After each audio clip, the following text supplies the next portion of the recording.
Hello, good morning students. Welcome in BBVN online class. हम पढ़ रहे हैं नन्हा फनकार। नन्हा फनकार में केशव, ये जो छोटा बच्चा है वो बहुत 10 साल का है, जो पत्थर पे कलाकृतियाँ उकेरता है। और ये बादशाह अकबर, हिंदुस्तान के बादशाह है, उस वक्त थे तब जब का ये कहानी बनाई हुई है, या जो भी चैप्टर है ये उस वक्त का है। उस वक्त की ही इसके अंदर कहानी बताई गई है। तो ये बादशाह अकबर इसको, केशव को जब देखते हैं तो उन्हें उसकी कला बहुत अच्छी लगती है, और वो उससे पूछते हैं कि केशव, क्या तुम मुझे ये कलाकृतियाँ सिखा सकते हो? पत्थर पे डिज़ाइन किस तरह से बनाए जाते हैं, क्या तुम सिखा सकते हो? तो केशव ने उन्हें कहा कि ये काम आप कर पाएंगे? उसका कहने का मतलब था कि आप तो हिंदुस्तान के बादशाह हैं, आपके पास बहुत सारे काम हैं, क्या यही काम आप कर पाएंगे? तो उन्होंने कहा, हाँ, ये कोई मुश्किल काम नहीं है, मैं ज़रूर करूँगा। आगे देखिए केशव क्या करता है, देखिए उन्हें सिखाता है। केशव अभी भी असमंजस की स्थिति में था। वह अकबर के पास बैठ गया और उन्हें छेनी पकड़ने का सही तरीका सिखाने लगा। अब सबसे पहले तो उन्हें छेनी पकड़ना सीखना था कि किस तरह से पकड़ना है, वो सही तरीका वह सिखाने लगा। किसे? बादशाह अकबर को। असमंजस की स्थिति आपको मैंने बताया था, दुविधा होती है, ये करे या ये करे, वो वाली स्थिति में पड़ रहा था वो। फिर जैसे ही केशव के पिता ने उसे सिखाया था, उसने कोयले के टुकड़े से पत्थर पर लकीरें खींचकर एक आसान सा नमूना बनाया। बहुत ही सरल, आसान सा नमूना होता है, सरल सा नमूना बनाया और गंभीरता से कहा, देखिए, सिर्फ इन्हीं लकीरों को बहुत ध्यान से तराशना है। सिर्फ इन जो लाइनें मैंने बनाई हैं, इन लाइनों को ही ध्यान से तराशना है। अकबर ने पत्थर पर छेनी रखी और जोर से हथौड़े से वार किया, जिससे कटाव ज़्यादा गहरा हो गया। अरे अरे, नहीं नहीं, केशव ने तुरंत गलती पकड़ी। हथौड़े को आहिस्ता से मारना है, ऐसे उसने करके दिखाया। और हाँ, अपनी आंखें थोड़ी मीच कर रखे। मीच कर यानी अंदर सिकोड़ के, आंखें बंद करना, थोड़ी सी बंद करके रखें, वरना किरचें उड़कर आंखों में चली जाएगी। अकबर मुस्कुराए। जी हुजूर। अकबर ने केशव को कहा, जी हुजूर। क्यों कहा? क्योंकि उस वक्त केशव अकबर के लिए गुरु थे, गुरु के समान। जब भी हमें सिखाता है वो छोटा या बड़ा नहीं होता, जो सिखाता है उस वक्त वही हमारा गुरु है। जवाब में केशव भी मुस्कुरा उठा। वह लगभग भूल ही गया था कि उसकी बगल में बैठा यह व्यक्ति हिंदुस्तान का बादशाह है। एक अनाड़ी से व्यस्क पर अपने काम की धाक जमाने में उसे मज़ा आ रहा था। वह बड़े ध्यान से देख रहा था कि अकबर किस तरह लकीरों को उकेर रहे हैं। बादशाह से जरा सी भी चूक हो जाने पर फौरन उसकी त्योरियाँ चढ़ जाती है। त्योरियाँ चढ़ जाती है। त्योरियाँ चढ़ाने यानी ऐसे हम बोहों को ऊपर चढ़ाते ना, अरे तुमने गलती कर दी, उस तरह से। काम करते करते अकबर पूछ बैठते, केशव, सही नहीं है क्या?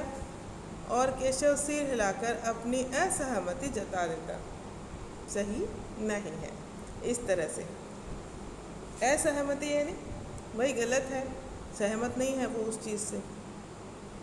अकबर इत्मीनान से बैठ गए और केशव को काम करता हुआ देखने लगे। इत्मीनान से यानी आराम से, सब कुछ भूल के उसी काम को देखने लगे। अपने काम में खोए हुए उन दोनों को इस बात का एहसास नहीं हुआ कि आसपास मौजूद दूसरे संगतराश उन्हें बड़े कौतूहल से देख रहे हैं। संगतराश कौन होता है? मतलब साथ काम करने वाले, साथ काम करने वाले जो मिस्त्री थे, जैसे वो सेम काम करने वाले। जैसे केशव जो काम कर रहा था वही काम दूसरे काम कर रहे थे, उन्हें ही संगतराश कहा गया है। और वो बहुत जिज्ञासा से उनको देख रहे थे। अकबर ने गौर किया कि केशव पत्थर पर बने नमूने को ही नहीं तराश रहा था, बल्कि अपनी तरफ से भी उसने कुछ जोड़ा था, जिससे वे डिज़ाइन ज़्यादा खूबसूरत हो लग रही थी। मतलब केशव जो है वो थोड़ा अच्छा फनकार बन गया था, उसे अपना काम अच्छे से करने आने लग गया था, इसलिए वह सिर्फ डिज़ाइन जो बना रखी थी उन पे सिर्फ उसी को नहीं उकेर रहा था, वो अपनी तरफ से कुछ न कुछ उसमें डिज़ाइन लगा रहा था और वो ज़्यादा सुंदर डिज़ाइन लग रही थी। लड़के के काम करने के अंदाज को देखकर अकबर ने धीमे से कहा, केशव देखना, एक दिन तुम बड़े फनकार बनोगे। फनकार यानी कलाकार, बहुत बड़े कलाकार बनोगे, ऐसा बादशाह अकबर ने केशव से कहा। हो सकता है कि एक दिन तुम मेरे कारखाने में काम करो। कारखाना? कैसा कारखाना? बस एक बार ये महल तैयार हो जाए और लोग आगरा से आकर यहाँ रहने लगे, तब मैं कारखाने बनवाऊँगा। उन कारखानों में मेरी सल्तनत के सबसे बढ़िया फनकार और शिल्पकार काम करेंगे। चित्र बनाने वाले कलाकार, गलीचों के बुनकर, संगतराज, पत्थर और लकड़ी पर नक्काशी करने वाले शिल्पकार सभी वहाँ काम करेंगे। केशव का चेहरा चमक उठा, वह मुस्कुराते हुए बोला, मैं वहाँ जरूर काम करना चाहूँगा। अकबर उठ खड़े हुए, जाते हुए बड़े प्यार से केशव का कंधा थपथपाया और कहा, अच्छा बेटा, अपना काम जारी रखो। हुजूर, क्या आप दोबारा आएंगे? केशव ने बड़ी उत्सुकता से पूछा। मैं ज़रूर आऊँगा केशव। फिर तो पूरे दिन संगतराशों के बीच केशव की धूम मची रही। वह बार बार बादशाह से हुए अपनी मुलाकात सबको सुनाता रहा। रात हो चली थी, केशव बहुत थका हुआ था। वह आंखों में नींद कहाँ, लेकिन आंखों में उसके नींद नहीं थी। वह धीरे से अपने पिता के बिस्तर में घुस गया। पिता ने मुस्कुराकर कहा, तुम तो अभी से इतने प्रसिद्ध हो गए हो। बादशाह सलामत ने कहा है कि एक दिन मैं बहुत बड़ा कलाकार बनूंगा। अपने सिर को पिता की बाहों के सहारे टिकाकर केशव धीरे से बोला, हमारे बादशाह बहुत ही नेक इंसान हैं। बिल्कुल सही, पिता ने कहा। कुछ सोचकर केशव ने पूछा, बाबा एक बात बताओ, बादशाह के पास आगरा में एक से बढ़कर एक खूबसूरत महल है, फिर वे सीकरी में यह शहर क्यों बनवा रहे हैं? पिता ने कुछ याद करते हुए बताना शुरू किया, हाँ बेटा, बादशाह का आगरा बहुत सुंदर शहर है, पर सीकरी में नया शहर बनवाने का भी एक ख़ास कारण है। मैंने सुना है कि जब बादशाह अकबर की कोई संतान नहीं थी, इस वजह से वे हर वक्त परेशान रहते थे। वे बहुत से साधु संतों और फ़कीरों के पास गए। भटकते भटकते बादशाह ख्वाजा सलीम चिश्ती के पास सीकरी आए।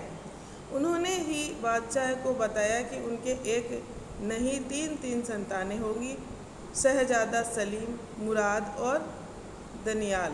केशव ने चहकते हुए कहा, बिल्कुल सही।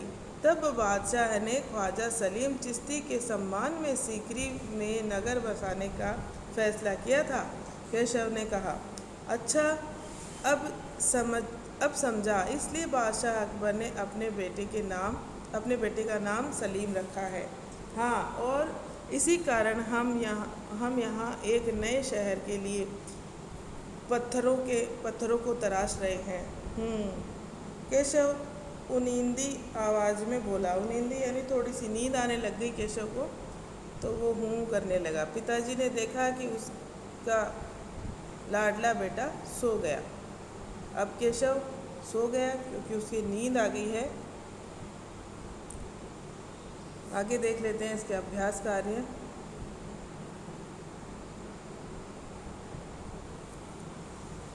केशव की घंटियाँ। माशाअल्लाह, ये घंटियाँ कितनी सुंदर है, तुमने खुद बनाई हैं? बादशाह अकबर ने यह बात किस लिए कही होगी? केशव के काम की तारीफ में, यह जानने के लिए कि घंटियाँ कितनी सुंदर है। केशव से बातचीत शुरू करने के लिए, घंटियाँ किसने बनाई यह जानने के लिए, क्योंकि उन्हें यकीन नहीं था कि 10 साल का बच्चा केशव इतनी सुंदर घंटियाँ बना सकता है। इसका यही उत्तर होगा, क्योंकि उन्हें यकीन नहीं था कि 10 साल का छोटा बच्चा इतनी सुंदर घंटियाँ बना सकता है। तो इसको टिक कर लीजिए आप। दूसरा एक और हो सकता है इसमें कि केशव से बातचीत शुरू करने के लिए। ऐसा नहीं है कि इसका एक ही आंसर होगा, आप दो भी कर सकते हो। जो भी सही इसमें जानकारी है वो यह जानने के लिए घंटियाँ कितनी सुंदर है ये तो होगा नहीं। केशव की तारीफ में ये भी कर सकते हो आप, केशव से बातचीत शुरू करने के लिए। एक तो ये और एक ये, कोई और कारण जो तुम्हें ठीक लगे वो भी आप बता सकते हो, और केशव के काम की तारीफ करने के लिए, है ना, तीनों। और भी कोई कारण अगर आपको अच्छा लगे तो वो भी आप बता सकते हो। नेक्स्ट देखिए, केशव पत्थर पर घंटियाँ तथा कड़ियाँ तराश रहा था। उसके द्वारा तराशी जा रही घंटियाँ और कड़ियों का चित्र अपनी कॉपी में बनाओ।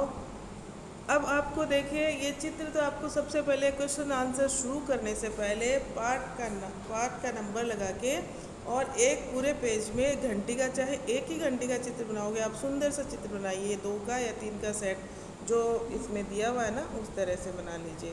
चैप्टर में आप देख के जो घंटियों के चित्र दिए हुए हैं उनको देख के चैप्टर में से, और ये बनाने हैं आपको, ये वाली घंटियाँ, है ना। तो ये चैप्टर शुरू करने से पहले आपको एक बार ये करना है, उसके बाद ही प्रश्न उत्तर अपनी उत्तर पुस्तिका में करने बस। उसमें उसके बाद आपकी जो अभ्यास कार्य है वो शुरू करेंगे आप इसके अंदर। आगे देखिए, आगे कहानी से जो प्रश्न है वो देखिए आप। अकबर को पहरेदार की दखलंदाजी अच्छी क्यों नहीं लगी? आप चैप्टर पढ़ा है आपने, उसे क्यों नहीं लगी अकबर को पहरेदार की दखलंदाजी? क्योंकि केशव छोटा बच्चा था और अकबर उसे आराम से बात करना चाहता था, जबकि एक बादशाह वो साधारण आदमी बन के बात करना चाहता था। अगर एक बादशाह सामने खड़ा है तो बच्चा सही जानकारी हो सकता है उसे ना दे पाया इसलिए, और अचानक ही पहरेदार आ गया तो उसे उसकी दखलंदाजी अच्छी नहीं लगी। इसमें सीधा साधारण सा उत्तर आप लिखेंगे कि अकबर उससे केशव के साथ अकेले में बात करना चाहता था। ठीक है, लगता है कोई बहुत बड़ा आदमी है। यहाँ पर बड़े आदमी से केशव का क्या मतलब है? यहाँ पे बड़े आदमी से केशव का मतलब है कि बड़े पद से। बड़े आदमी से क्या मतलब है? बड़ा पद। ये जो आप इसकी अंडरलाइन कीजिए, यहाँ पर बड़े आदमी से मतलब है, यहाँ लिख देना बड़ा पद।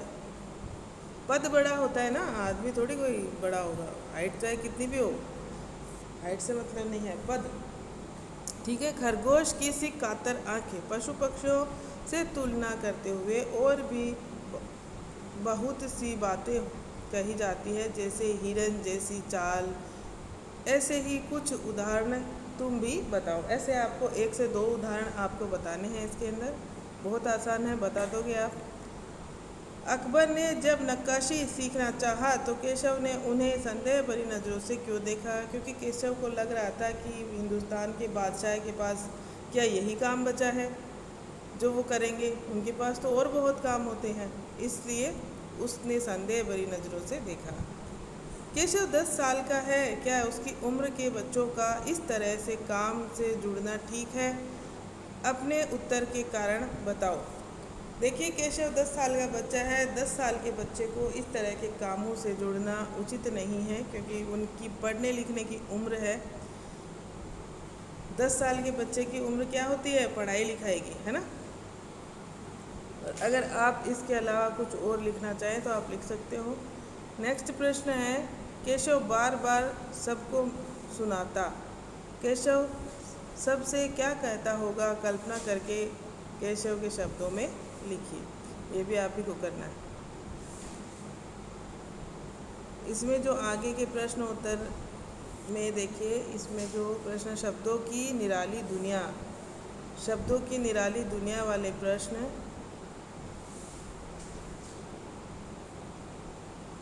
हम नेक्स्ट वीडियो में करेंगे, नहीं या फिर मैं आपको इसकी PDF भी बना के भेज दूँगी।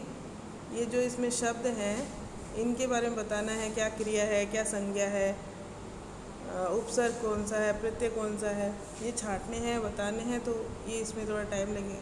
लंबा बन जाएगा वीडियो, तो मैं आपको फिर से इसकी PDF बना दूँगी। इतना आप कीजिए। Okay, thank you.